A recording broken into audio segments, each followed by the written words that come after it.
श्री गणेशाय नमः।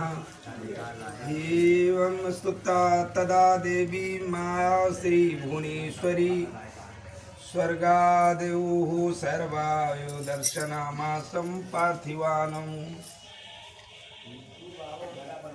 सूत जी ने व्यास जी से इस प्रकार स्तुति किए कि महामाया श्री भुवनेश्वरी देवी जी ने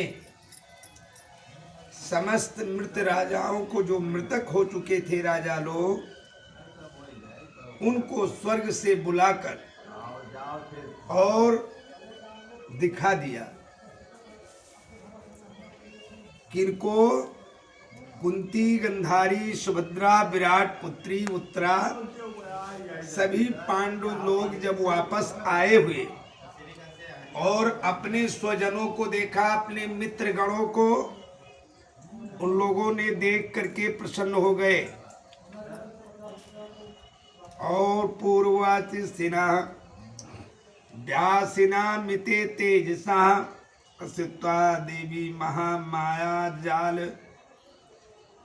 विमोधितम।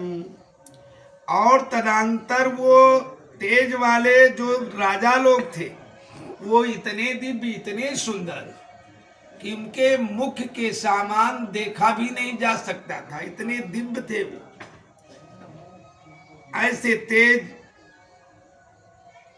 मस्तक वाले राजाओं को देख करके व्यास जी ने महामाया देवी का स्मरण किया, भगवती का, और करके स्मरण करके और इंद्रजाल की भांत प्रकट हुए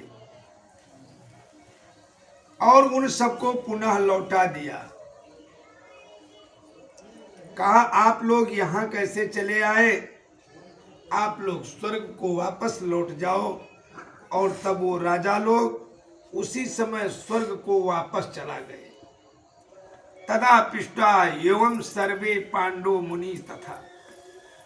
और तत्पश्चात धृष्टराज तपों से आज्ञा लेकर सभी पांडव और मुनिजन वहां से चल दिए। और राजा युधिष्ठिर भी मार्ग में व्यास जी की चर्चा करते हुए हस्तिनापुर आए। और जब हस्तिनापुर आए तो सूत जी ने कहा कि ततो दिने तृतीये चा धृष्टराजम सभूपते। सूत जी बोले कि वहां से पांडव के परिस्थ होने के बाद तीसरे दिन उस वन में लगी दाव अग्नि में कुंती एवं गंधारी सहित राजा धृष्टराज, ये सभी लोग मंत्र मुग्ध हो गए, प्रसन्न हो गए।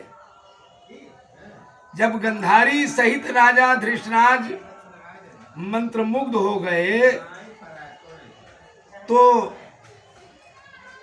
संजय पहले ही धृष्टराज को छोड़कर तीर्थ यात्रा के लिए चले गए थे। और राजा युधिष्ठिर अत्यंत दुखी हुए। उस समय नारद जी ने जाकर के ये सारा वृत्तांत राजा युधिष्ठिर को सुनाया। क्या सुनाया? कि कौरवों के विनाश के 36 वर्ष बीतने के बाद विप्र के श्राप के प्रभाव से सभी यादव प्रभा क्षेत्र में खड़े होकर और अपने बुद्धियों के विकृति से सब आपस में नष्ट हो गए। क्योंकि विनाश काले विपरीत बुद्धि। और यदि किसी की बुद्धि विपरीत हो जाती है तो प्राणी को वही समझना चाहिए कि अब इसका कोई काल आने वाला है और काल बिल्कुल निकटतम में है। इसलिए उसी समय यादव लोग का काल सामने ही खड़ा था। और क्षणिक में हुआ क्या, आपस में विचार बदल गया। और उस विचार के बदलने के कारण हथियार अस्त्र शस्त्र तो कोई थे नहीं, लेकिन गोंद के तृण को लेकर हथियार बनाया और उसी अस्त्र शस्त्र से सभी लोग आपस में क्षण में लड़ करके खाक हो गए। बोलिए आदिशक्ति दुर्गा मैया की जय।